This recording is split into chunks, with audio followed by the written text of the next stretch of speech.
的身体不可能没有反应。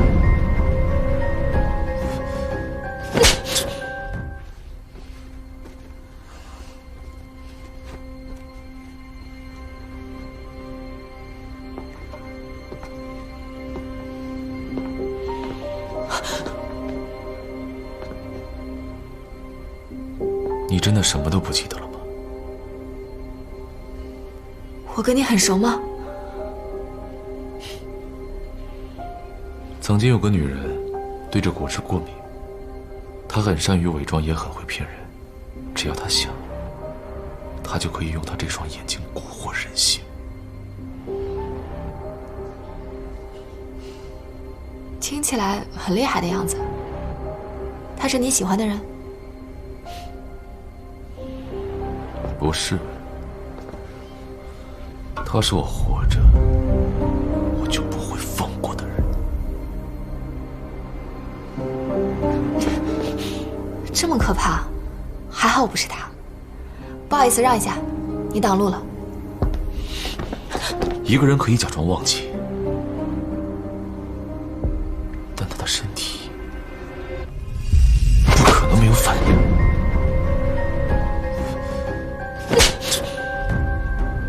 我为了合作一再忍让，你不要太过分。你只要对我坦诚一点，我可以对你信任啊。你如果再纠缠我，我对你绝对不会手软。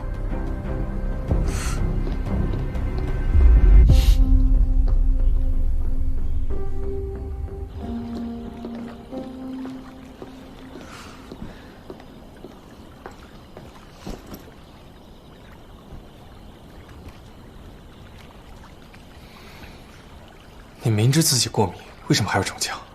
那我就是看不惯他嚣张的样子，不想让他占上风。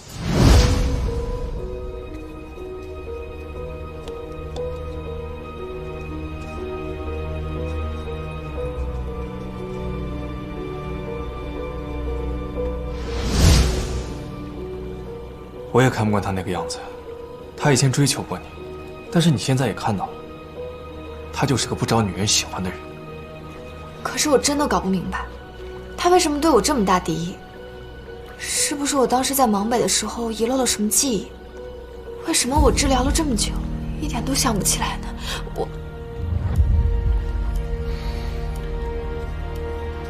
慢慢来，不急。医生都说了，选择性失忆是身体的自我保护机制，有些记忆想不起来，可能它就是根本就没有存在的必要。先把药吃了。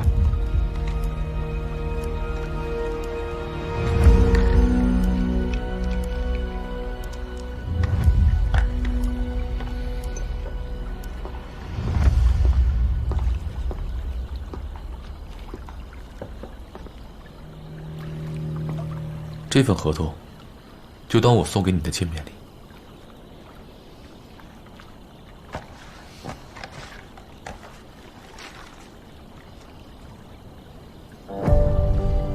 5个亿的规模，戚总真的好慷慨。因为你值这个数。请你对我的未婚妻尊重一点。你也说了是未婚妻，还未婚吗？以我对苏小姐的了解，没有什么是钱不能解决的。如果有，那就是还不够多。清风，你没事吧？你别忘了，你在芒北就不是我的对手。够了，不管你们之前有什么恩怨，我跟你道歉行不行？好啊，你要跟我道歉的话，今晚来我的别墅。哎，算了，算了，走吧。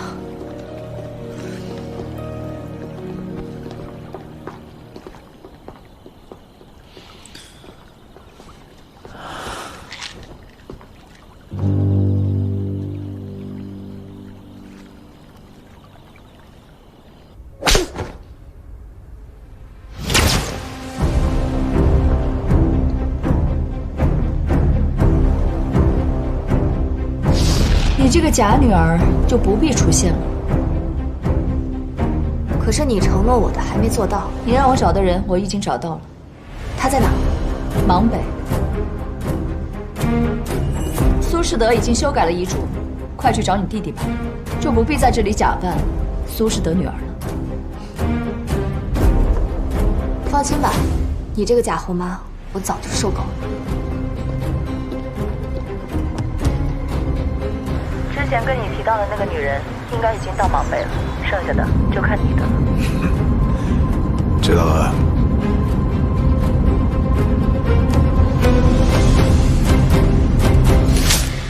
那笔注资是公司的救命钱，你毁了这么重要的谈判，你让我怎么稳住董事会那帮人？你知道那个投资人是谁吗？我不在乎，就算他是魔鬼，现在也是唯一可以救我们的人。他是简阿信的继任，相信我，他们绝对不怀好意。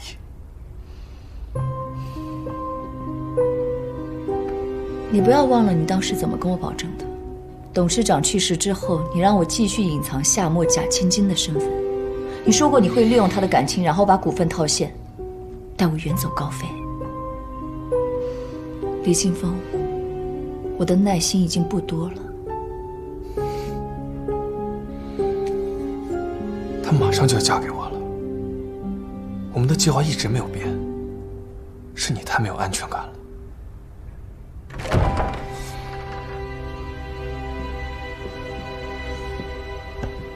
给你送杯咖啡。